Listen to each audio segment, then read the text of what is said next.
জি, আমাদের দাবি দেওয়া হলো আমাদের যে সকল বাইরে ডিলেট হয়েছে বা ইতিমধ্যে যারা ডিলেট হবে তাদেরকে, যারা ডিলেট হয়ে গেছে তাদেরকে পুরনো রিরেজিস্টার করার জন্য তাদের আমরা 1 নম্বর দাবি হিসেবে রাখছি।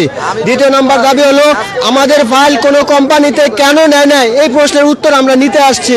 আমাদের ফাইলটা কেন কোম্পানিতে নিল না? আমি 2022-এ আমি লটারি, আমি মার্চের পরীক্ষা দিয়েছি, আমি প্রায় ডিলেটের পথে, আমার ফাইল একটা বারো কোম্পানিতে গেল না, কেন গেল না এই প্রশ্নের উত্তর আমি জানতে এখানে এসেছি। পাঠায়নি কেন? সব থেকে বড় বিষয় এই যে আমার একটা বন্ধু আছে, আমার একটা ছোট ভাই আছে, এমন অনেকেই আছে যেখানে 2 বছরের একটা মেয়াদ চুক্তি করে দিয়েছে বোয়েসেল, যেখানে 2 বছর মেয়াদ তাদেরকে শেষ, এবং তারা যখন তাদের আইডিতে প্রবেশ করতেছে তখন দেখতেছে একটা বারের জন্য তাদের ফাইল কোনো কোম্পানিতে যায় নাই। তখন ওই ব্যক্তিটার মনের অবস্থাটা কেমন হয়? এবং আমরা আদৌ জানি না আমাদের ফাইলটা কোরিয়া পর্যন্ত পৌঁছাইছে কিনা, নাকি এইটা বোয়েসেলের মধ্যেই সীমাবদ্ধ আছে। বোয়েসেল যে আমাদের চাকরির নিশ্চয়তা বহন করে না এটা আমরা মেনে নিলাম, যে আমাদেরকে এটা প্রথম থেকে বলেছে, কিন্তু বিগত দিনে 2020 সালের আগের থেকে 90% লোক এখানে যেত, কারণ তখন বোয়েসেল সংস্কার ভালো ছিল এবং বোয়েসেলের কর্মকর্তারা ভালো ছিল। এখন সব কারাপশন কর্মকর্তারা এখানে ঢুকে গেছে, যার কারণে আমাদের আল্লাহর দোয়াই দিয়ে আমাদের নসিব নিয়ে তারা খেলা করতেছে। আমি আপনার মাধ্যম হয়ে আমি বোয়েসেলকে বলতে চাই এবং কর্মকর্তাদের বলতে চাই, এবং যদি আমাদের কোনো উপদেষ্টা আমাদের এই ভিডিওগুলো দেখে থাকে তার কাছে আমরা বিনীতভাবে অনুরোধ করতেছি, আমাদের এই গরিবদের জীবন নিয়ে আপনারা খেলবেন না। আপনারা আমাদের দুঃখ কষ্ট বুঝুন। আমরা যদি টাকা ইনকাম করি, আমরা তো টাকা আমরা সৌদি পাঠাবো না, আমরা দুবাইতে পাঠাবো না, আমরা কাতারে পাঠাবো না, আমরা বাংলাদেশেই পাঠাবো এবং আমাদের বাংলাদেশ উন্নতি হবে। তো সেই দিকে বিবেচনা করে আমাদের যেই ছেলেগুলো আমরা ডিলেট হয়েছি আমরা তাদের পুনরুদ্ধার চাই, এবং যারা ডিলেটের পথে তাদের আমরা আরো মেয়াদ বৃদ্ধি চাই। আমি একটা কথা বলি। আসসালামু আলাইকুম। আজকে আমরা মূলত এখানে সবাই একসাথে হয়েছি। আমরা এখানে 3 ধরনের লোক আছি। আমরা আছি ম্যানুফ্যাকচারিং, বিল্ডিং এবং ওয়ার্কশপের লোক। এই 3 ধরনের লোক আমরা এখানে আছি।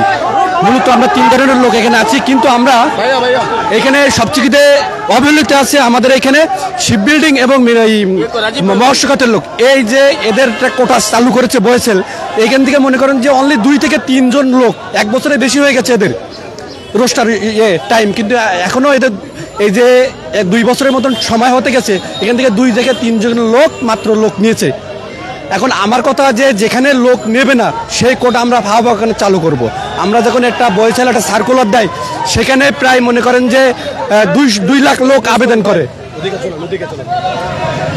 দর্শক যেমনটি শুনছিলেন, এখানে কিন্তু যারা প্রবাসী কল্যাণ ভবন রয়েছে ইস্কাটন এলাকায়, সেই এলাকায় কিন্তু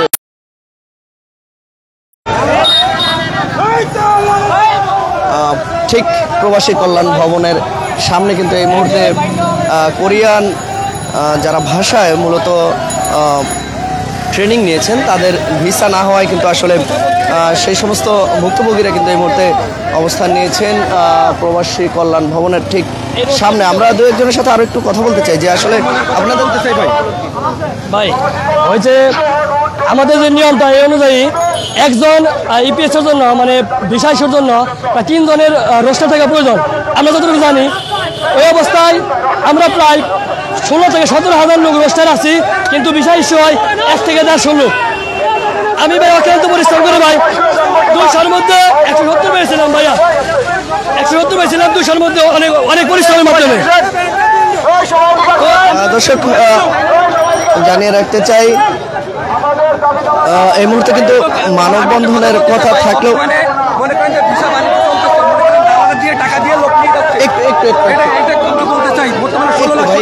টাকা দিয়ে টাকা দিলে তাদের ভিসা ইস্যু হচ্ছে না হচ্ছে না। আমরা মেন বলতে চাই, আমরা হচ্ছে প্রত্যেকের মধ্যবর্তী ফ্যামিলির লোক। বর্তমানে একটা দালাল চক্র লাগছে, যারা 17 লাখ 18 লাখ 20 লাখ টাকা দিলে তাদের ভিসা ইস্যু করে তাদের কোরিয়ায় নিয়ে যাচ্ছে। এতে কোনো কোরিয়ার এতে বয়সের কোনো পদক্ষেপ নিচ্ছে না। তার জন্য আমাদের ইস্যু ভিত্তিক খুবই কমে যাচ্ছে। আমরা বয়সের কাছে বলতে চাই, আমাদের ইস্যু যাতে দ্রুত বৃদ্ধি হয় এবং রোস্টার কোনো ডিলেট হবে না, সেই দাবিতে আমরা আজকে রাজপথে আছি। দর্শক যেমনটি শুনছিলেন, এখানে কিন্তু যারা ভিসা প্রত্যাশী যারা ভিসা প্রত্যাশী রয়েছেন, অর্থাৎ 21,000 ইপিএস কর্মীর 21,000 ইউপিএস কর্মীর যে স্বপ্নভঙ্গ, সেই স্বপ্নভঙ্গ তারা যে বিষয়টি জানাচ্ছেন যে তারা কোরিয়ান ভাষা শিখেছেন, তারা পরীক্ষায় উত্তীর্ণ হয়েছেন, তবে তাদের ভিসা কিন্তু হয়নি। সেই ভিসা না হওয়ার প্রতিবাদে কিন্তু এই মুহূর্তে তারা আসলে প্রবাসী কল্যাণ ভবনের সামনে এই মুহূর্তে বিক্ষোভ মিছিল করছেন। আমরা আরেকজনের সাথে কথা বলতে চাই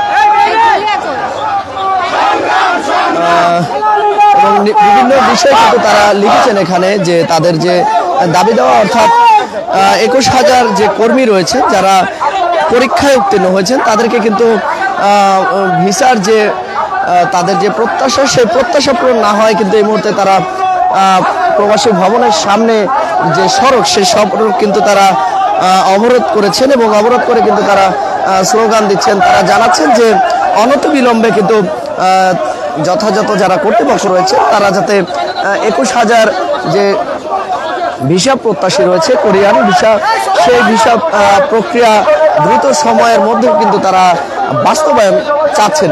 এই ছিল দর্শক প্রবাসী কল্যাণ ভবন এলাকা থেকে এখানকার সর্বশেষ পরিস্থিতি। পরবর্তীতে আবার আমরা সংযুক্ত হব।